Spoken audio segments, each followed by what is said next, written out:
El peor día en 10 meses de pandemia se registró hoy. Buenas noches. Decíamos ayer que será muy difícil encontrar buenas noticias en estos días. Hoy se informó que en las últimas 24 horas murieron 1,314 mexicanos. Nunca en el registro de 24 horas murieron tantos mexicanos como en las últimas 24 horas. Esa cifra eleva el total reconocido por la autoridad, lo pone por encima de las 135,000, bien arriba de las 135,000 muertes. Algún día estaremos informando aquí, algún día, que quedaron atrás los terribles, catastróficos números del inicio del año 2021. Mientras tanto, aquí estamos. Un día también muy alto en cuanto a contagios, más de 14,000. Y ahí está la curva también reconocida por la autoridad, 14,395 contagios en las últimas 24 horas. Y si acaso hubiera una buena noticia hoy, sería la llegada al aeropuerto de la Ciudad de México de ese avión con 440,000 dosis de vacunas Pfizer contra el coronavirus. Forman parte del suministro para seguir vacunando al personal de salud del país. Así llegaron hoy las vacunas. ¿Cómo va la aplicación de vacunas? Según las cifras de la Secretaría de Salud del Gobierno Federal, al día de hoy se han aplicado 92,879 vacunas. ¿Qué porcentaje de la población mexicana ha sido vacunada? El 0,07 de la población al día de hoy, 12 de enero. Esto 0,07%, y si lo graficamos, esto es lo que representa el 0,07. Todos los puntos blancos es la totalidad de la población mexicana, y ese puntito que vemos en la parte inferior derecha de la pantalla es el porcentaje de la población vacunada hasta el momento. Vemos todo lo que falta, el larguísimo camino que queda para vacunar a los mexicanos contra el coronavirus. Y a los muchos problemas que ha desatado la pandemia, parece que ahora hay que sumar la escasez de diversos medicamentos en las farmacias privadas. Aquí ya no estamos hablando de hospitales públicos, estamos hablando de farmacias privadas. Hoy hicimos un recorrido por farmacias de la Ciudad de México, muchas de ellas en las mejores zonas de la ciudad, y encontramos que ya no hay o están agotados una larga lista de medicamentos que van de anticoagulantes a vitaminas. Algunos de esos medicamentos, nos dijeron, tienen gran demanda porque se están recetando y aplicando para tratar a pacientes con COVID. Lexane lo tenemos agotado. Tafil, Ese lo tengo agotado también. Rifampicina, Lo tengo agotado también. Veriglobina también no tengo. El Hemobion 400 está agotado. Azutilina, esa sí está agotada. La hidroxicloroquina no lo tengo, Redoxon no tengo, Iliadina agua no tengo.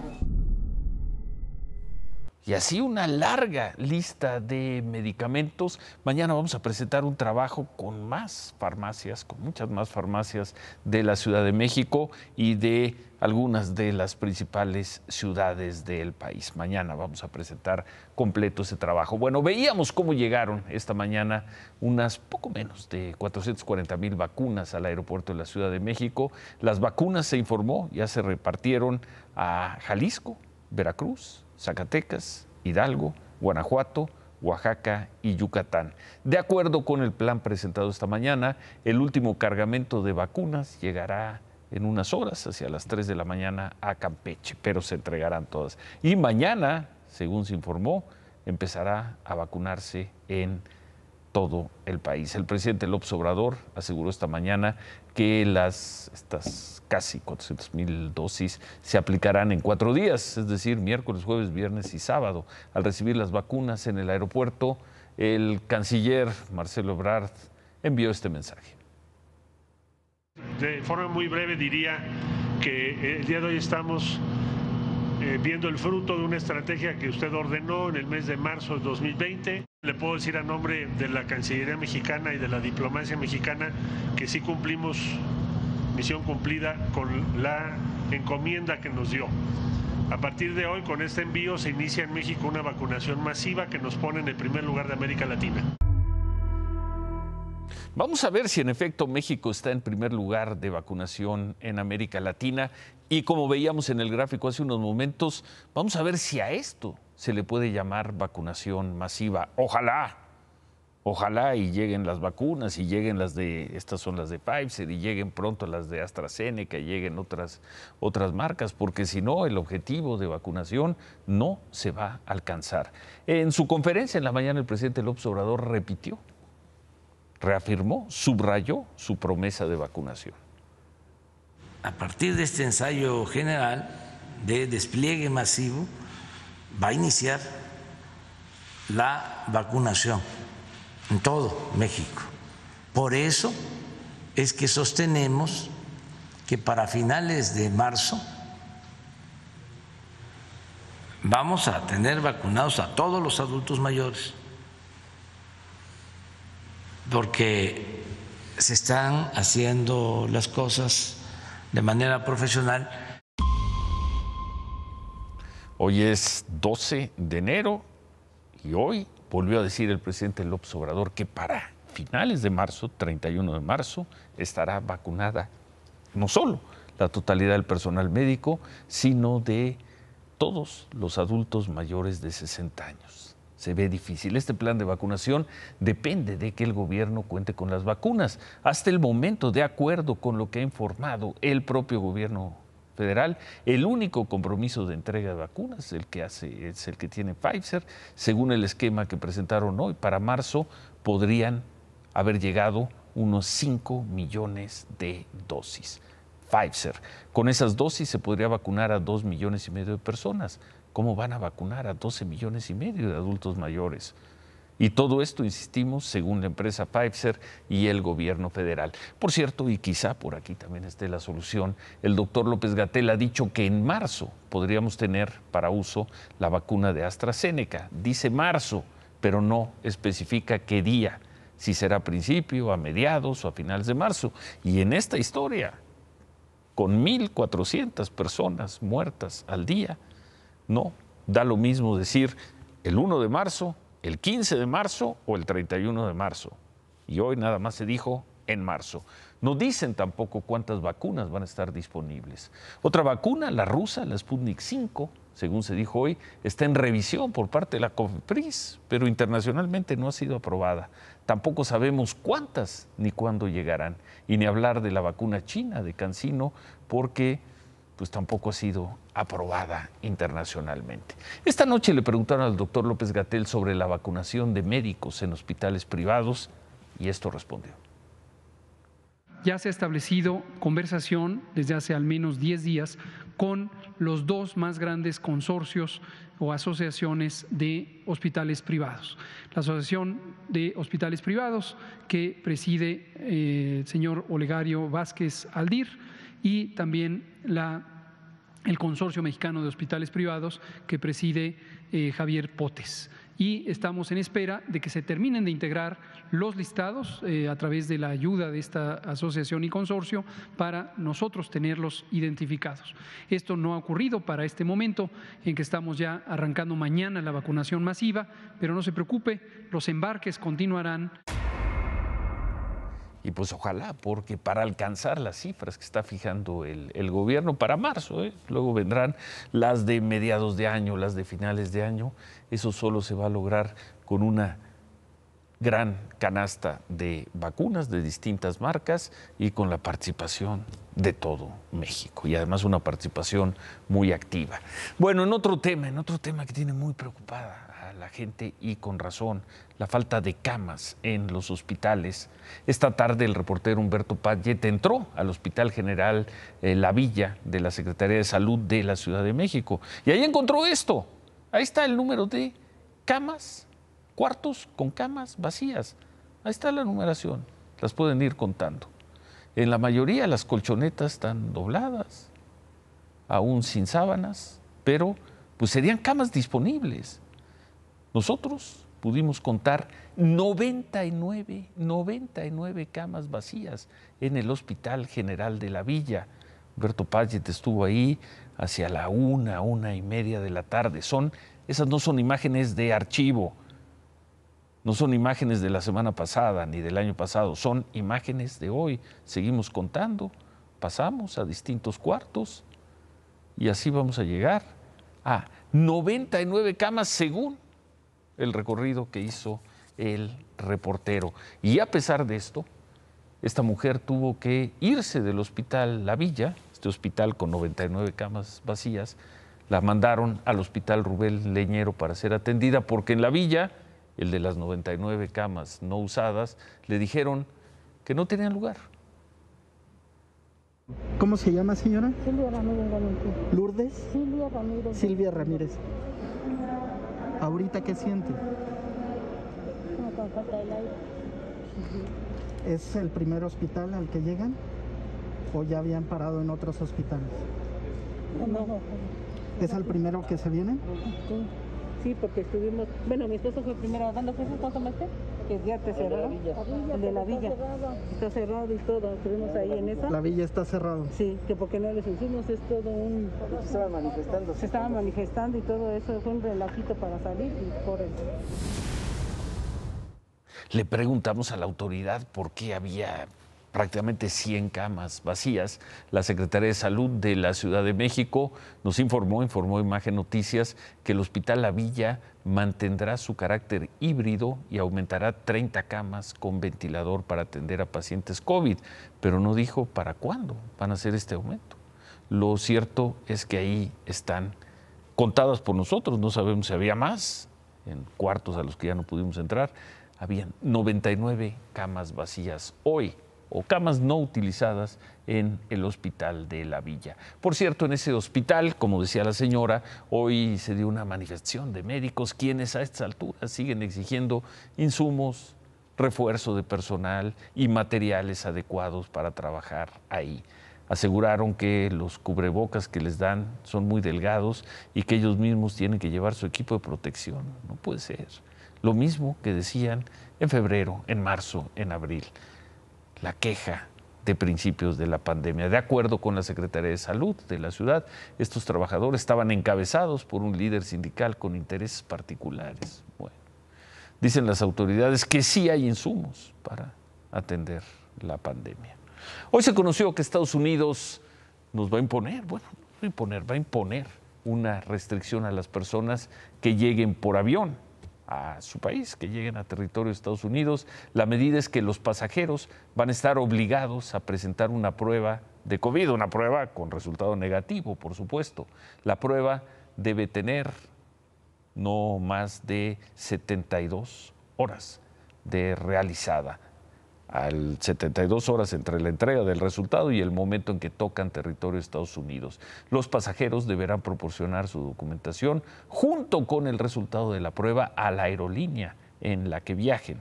Las autoridades también recomendaron que los pasajeros, una vez que ya se encuentren en Estados Unidos, se hagan otra prueba de 3 a 5 días después de haber llegado. Esta medida va a entrar en vigor, atención, el 26 de enero.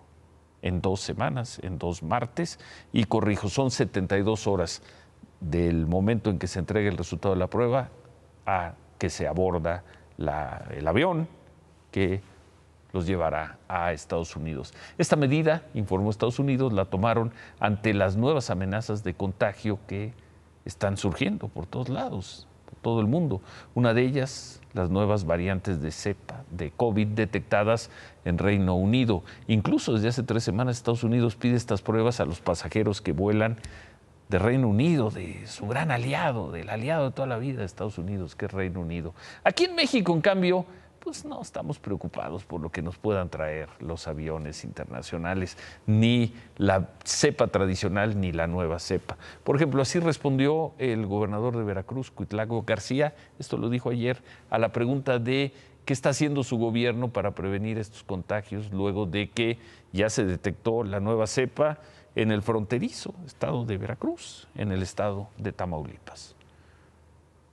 Pues nosotros no tenemos ningún aeropuerto que reciba pasaje de Inglaterra, entonces no tendríamos por qué tener esa preocupación. No tenemos aeropuertos que vienen de esos vuelos internacionales, ni de Europa directamente, ni de Inglaterra.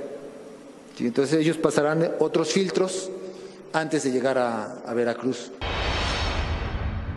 Pues otros filtros, no sabemos en dónde, pero bueno, palabras del gobernador de Veracruz. Vamos a tener más información de coronavirus un poco más adelante.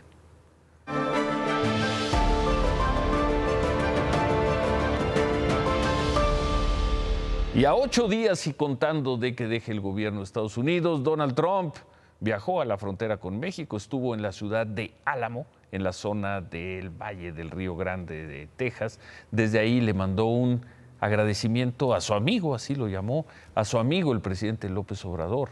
Es muy probablemente el último agradecimiento que haga Donald Trump como presidente de Estados Unidos al gobierno mexicano y al presidente López Obrador. I want to thank the great president of Mexico. He is a great gentleman, a friend of mine, and President Obrador. He is a man who really knows what's happening, and he loves his country, and he also loves the United States. But I want to thank for his friendship and his professional working relationship. We actually had 27,000 Mexican soldiers guarding our borders over the last 2 years. Nobody thought that was possible. Sí, en efecto, esta es la última felicitación que le hace a México el presidente Trump. De acuerdo con Imagen Noticias, habrán sido 60 agradecimientos de Donald Trump al gobierno mexicano por la forma en que el gobierno mexicano contuvo la migración de centroamericanos a territorio de Estados Unidos. 60. I want to thank Mexico. And I want to thank Mexico. Great job. I want to thank Mexico for that. I want to thank the great president of Mexico. He is a great gentleman, a friend of mine, and President Obrador.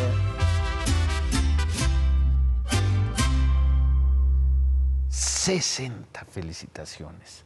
Decíamos que el presidente Trump visitó la ciudad de Álamo, en Texas, para celebrar que durante su gobierno construyó, según él, más de 700 kilómetros de muro fronterizo. Fue su primer acto público desde los hechos de violencia del miércoles en el Capitolio, en Washington. Trump estuvo con integrantes de la patrulla fronteriza y presumió su muro como uno de los proyectos más grandes de infraestructura en la historia de Estados Unidos. In every region that we've built the wall, illegal crossings and drug smuggling have plummeted, absolutely plummeted. We can't let the next administration even think about taking it down, if you can believe that. I don't think that will happen. I think when you see what it does and how it's so important for our country, nobody's going to be touching it.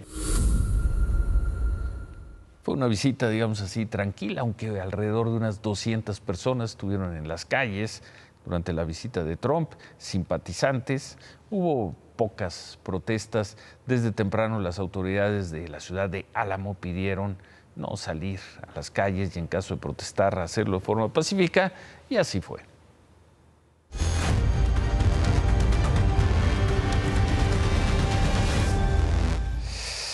Bueno, temprano el presidente López Obrador informó que hoy se daría a conocer el protocolo que echará a andar la presidencia de la República para evitar contagios dentro del gabinete.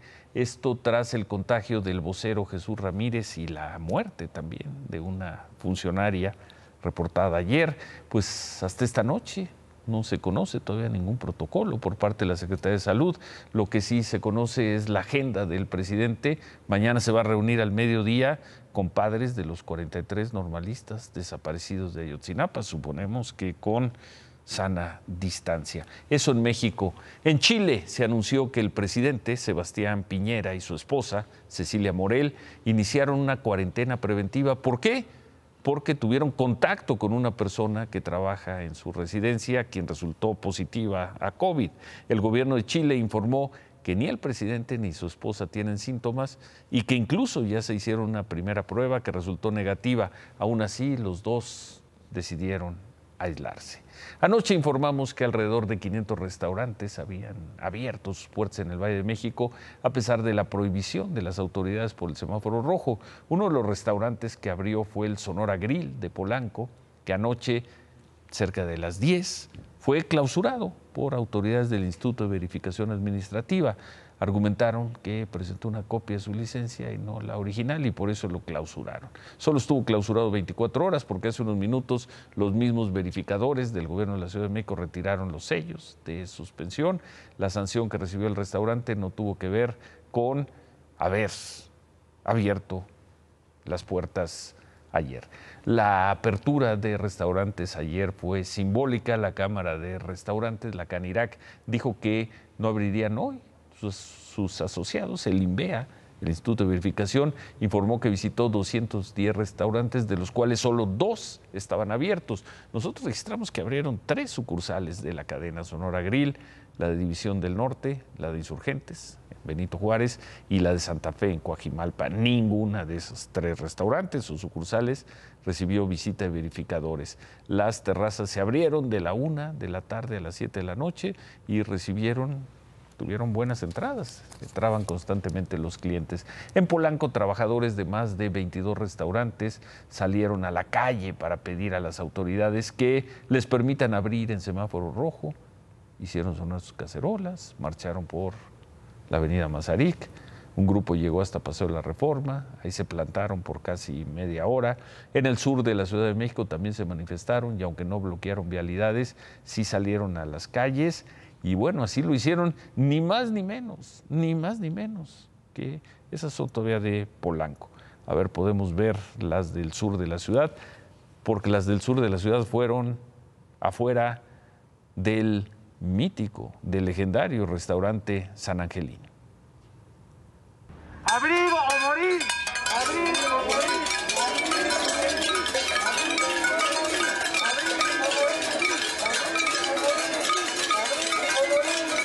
¿Qué es lo que queremos? ¡Abrir! ¿Qué no queremos? ¡Morir! ¿Qué le pedimos a las autoridades? ¡Abrir! ¿Qué no queremos? ¡Morir!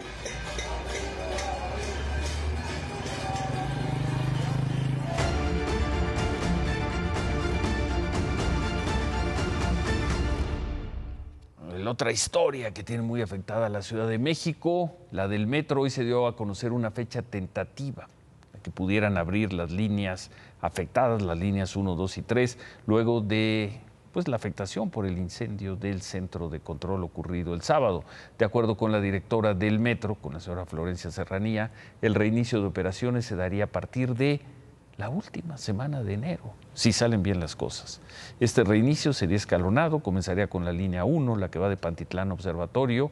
Ahí solo van a estar funcionando 10 trenes. De acuerdo con este plan, luego se restablecería la operación de la línea 3, que va de Indios Verdes a Universidad, muy cerca de donde estamos transmitiendo, y al final la línea 2, que va de Cuatro Caminos a Tasqueña. En estas líneas también empezarían con 10 trenes, aunque no se dio una fecha específica de reinicio. Esto dice la autoridad. Hoy reiniciaron ya operaciones las líneas 4, 5 y 6, pero la 1, 2 y 3 dice la autoridad que si las cosas salen bien, podrán estar circulando algunos trenes a finales de enero. Pero el sindicato tiene otros cálculos. Por la mañana hablamos con el secretario general del sindicato del metro, con Fernando Espino. Nos dijo que el cierre de las líneas fue una falla anunciada porque los equipos que están utilizando están muy viejos, son obsoletos, y también nos dijo que las líneas 1, 2 y 3 podrían tardar mucho más tiempo en volver a funcionar. ¿Qué es mucho tiempo, Fernando? ¿Semanas? Pues 4 o 5 meses, digo. Fernando, 4 o 5 meses cerradas las líneas 1, 2 y 3. En caso de que los transformadores estuviesen quemados, porque se tendrían que mandar fabricar estos transformadores y eso tardaría más o menos. Nosotros confiamos en que están en buenas condiciones.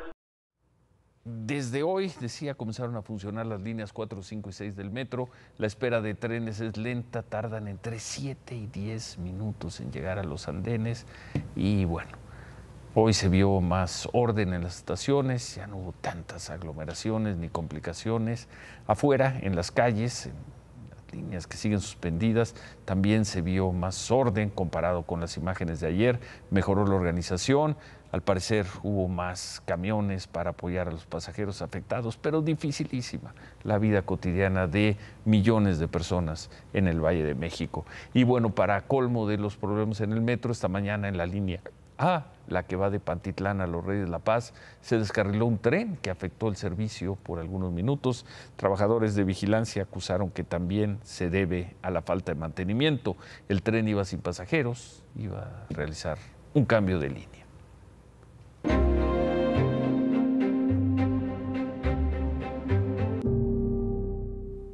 Unas 2,000 mujeres marcharon por las calles de Chilpancingo para apoyar a Félix Salgado Macedonio, precandidato de Morena a la gubernatura de Guerrero, quien tiene 2 denuncias por supuestas violaciones. Las mujeres que hoy lo respaldaron llegaron de distintos lugares, algunas decían que venían de Zihuatanejo, otras de Iguala, otras de Acapulco. Al llegar al monumento a las banderas, hicieron un mitin y pidieron detener lo que consideran es una guerra sucia contra Félix Salgado Macedonio. Vamos, vamos a la ciudad de los bravos, a con Félix Salgado, a gobernar el estado.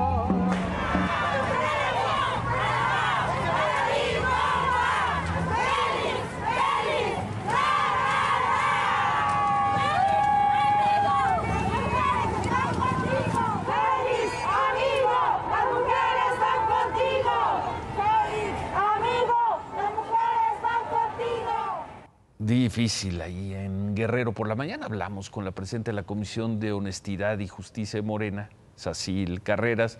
Nos dijo que a finales de febrero podrían terminar la investigación que están haciendo contra Félix Salgado Macedonio por estas 2 acusaciones de violación y que van a buscar que haya una resolución antes de que vence el plazo para el registro de candidatos, que es el primer día de marzo. Por cierto, hoy se conoció que 100 diputados de Morena firmaron la carta que la semana pasada presentaron mujeres militantes de ese partido, donde le piden a la dirigencia de Morena retirar la precandidatura de Félix Salgado. Es una carta que además ya lleva más de 3,000 firmas en la plataforma Change.org. En el documento también se pide a Félix Salgado que no regrese a su cargo como senador y que tome una licencia indefinida hasta que terminen los procesos en su contra. Y hablando de Morena, vamos a ver.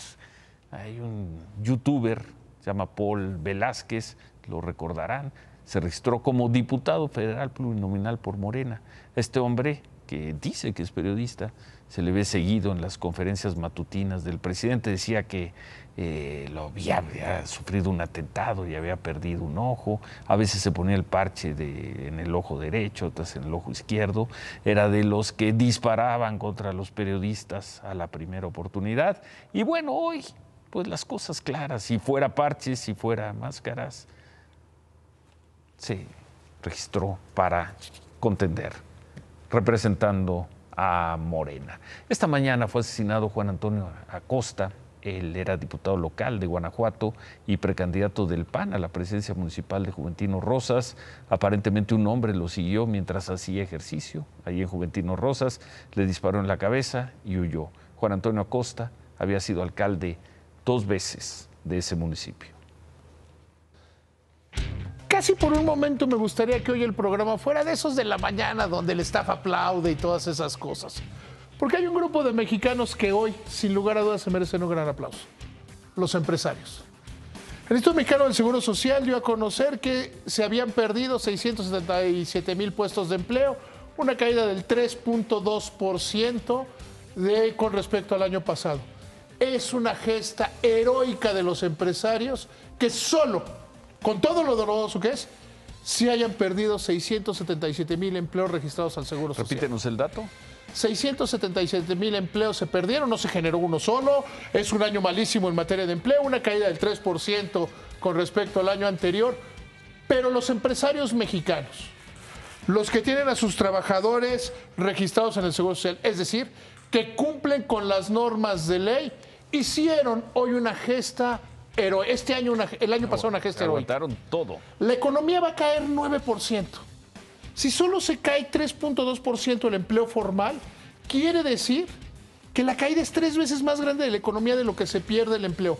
Quiere decir que, como lo han hecho casi siempre los empresarios en este país, se la jugaron con sus trabajadores, que despidieron a la menor cantidad posible de personas. A 1 de cada 3 para el tamaño de la crisis. A 1 de cada 3 para el tamaño de la crisis. Una caída, con la caída más grande que se va a registrar en la economía mexicana en toda su historia, o por lo menos desde 1932, que solo, insisto, solo son muy dolorosos. Pero que se hayan perdido 3.2% de empleos con respecto al año pasado, es una maravilla. Y sin duda, todos los empresarios, que no son solo los grandes empresarios, los micro, los pequeños, los medianos, todos los empresarios de este país, le demostraron al gobierno que no era cierto. Además, cuando decían, los vamos a ayudar, pero no corran a los trabajadores, pero no se... Es uno de los muy pocos países del mundo donde no hay un solo apoyo gubernamental. Bueno, 0.4% del Producto Interno Bruto. No hay apoyos. El presidente dijo en algún momento del año pasado que quiebra el que tenga que quebrar. Hoy solo se perdió 0.1% de las empresas registradas ante el Instituto Mexicano del Seguro Social. Quiere decir que la iniciativa privada, que los patrones se merecen una ovación. Se la están jugando como siempre se la juegan. Díselo a la cámara. Y ojalá, a ver, échame Díselo la cámara. Y ojalá este gobierno de la 4T, tan como empresarios, tan no les tenemos confianza, viera este dato. El número de afiliados al Seguro Social no es éxito del gobierno, es éxito de patrones que aún en estas circunstancias han decidido mantener el empleo. Y si vemos los datos de tributación, también han pagado impuestos. Quiere decir que los empresarios mexicanos son grandes, son grandiosos y son parte de la solución y no del problema. Totalmente de acuerdo. Remátala, David. Como vemos, es muy difícil que se cumplan o que se vayan a cumplir las cifras de vacunación. Si se cumplen las cifras de vacunación, según la Secretaría de Hacienda, creceríamos 5.3, 5.4%, o en el menor de los mundos 3.5%. Hoy Moody's dice, veo muy difícil que crezcamos al 3.5%, lo cual querrá decir que en los 3 primeros años de esta administración la economía tenga, vamos a dejarlo en crecimiento negativo de más del 1%. ¿Cómo se extraña el miserable crecimiento del 2.6% de los malditos neoliberales? Bueno, ¿y cómo estarán de mal las cosas en Estados Unidos, que hoy se anunció que el histórico parque Disneylandia, la original, la de California, la de Anaheim, se convertirá en un centro de vacunación contra el COVID? El gobierno del condado donde está Disneylandia, el condado de Orange, informó que va a ser el primer punto de vacunación donde se tendrá capacidad para vacunar a miles de personas. ¿Cómo están las cosas en Estados Unidos al día de hoy? Acercándose a los 400,000 muertos.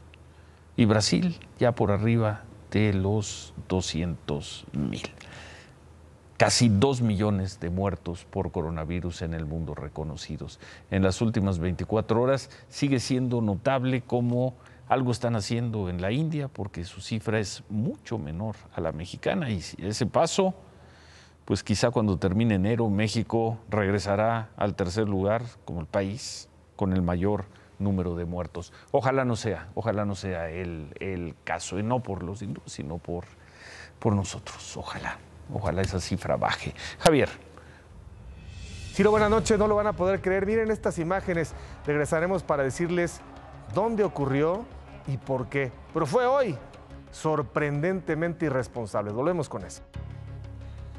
Ahora nos dices dónde es y no nos dan las cuentas, no nos dan, las seguimos haciendo, las sigue haciendo la redacción.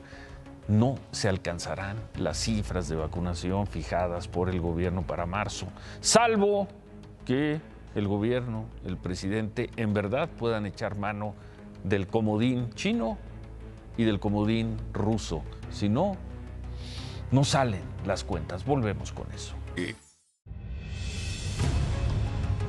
Decíamos al comenzar el programa que no son días estos de buenas noticias. Las cifras de hospitalización por COVID están aumentando en prácticamente todo el país. Y como veíamos también al inicio, ahí está el gráfico, el porcentaje de mexicanos vacunados es mínimo. Ahí está, es muy bajo, prácticamente insignificante, apenas 0.07%. El problema ya no es tanto el en dónde estamos, sino hacia dónde vamos. Ya vimos que el compromiso de entrega de Pfizer no se acerca a las metas de vacunación que se ha fijado alcanzar el gobierno a finales de marzo. De la otra vacuna, de la AstraZeneca, hoy no hay más que compromisos generales. Pero difícilmente AstraZeneca podrá surtir 7 o 10 millones de vacunas en marzo. Así es que si el gobierno está hablando con seriedad, si está hablando con seriedad de vacunar antes de que termine marzo a todo el personal médico y a todos los adultos mayores, la suma va de las 12 a las 15 millones de personas. La única forma de alcanzar el objetivo será echando mano de dos comodines, la vacuna rusa y la vacuna china.